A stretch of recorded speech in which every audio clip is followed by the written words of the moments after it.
Greetings, folks. Welcome.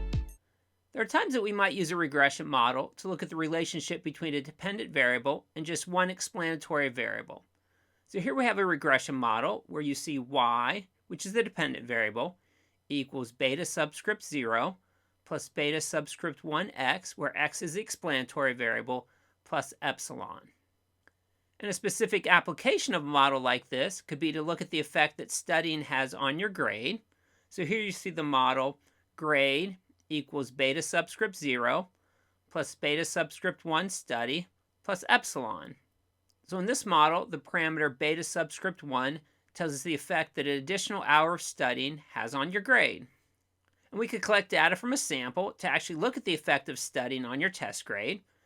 So here we have a scatter plot where test grade, which is the dependent variable, is on the y-axis, and the number of hours studied, which is the explanatory variable, is on the x-axis. And based on this sample of 40 students, we might estimate a value of b subscript 1 hat of 2.732 with a standard error of 0.337. And this tells us that for this sample of 40 students, an additional hour of studying increases a test grade by 2.7 percentage points. But there are other times we might want to look at the relationship between the dependent variable and more than one explanatory variable. So here's what we call a multiple regression model, where y equals beta subscript 0 plus beta 1 times x1, that's the first explanatory variable, plus beta 2 times x2, that's the second explanatory variable. And this model goes all the way out to k explanatory variables, where you see beta subscript k times xk. And then you see the error term epsilon, because even if you have more than one explanatory variable, there still might be other things that might have an influence on the dependent variable. So we can actually estimate a multiple regression model to look at the factors that might influence a student's grade. So grade is still the dependent variable, equals beta subscript 0 plus beta subscript 1 studying. So this is what we looked at earlier to see the effect of studying on your grade, plus beta subscript 2 sleep. This might be the amount of sleep that you got the night before a test, plus beta subscript 3 times your GPA. So maybe students with a higher GPA tend to do better on tests, plus beta subscript 4 times attendance. This looks at the effect that attendance or going to class has on your grade, plus the error term, which is indicated by epsilon.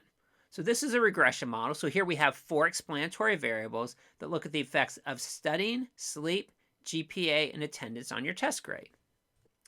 With the multiple regression model, the regression results control for all the variables included in the model.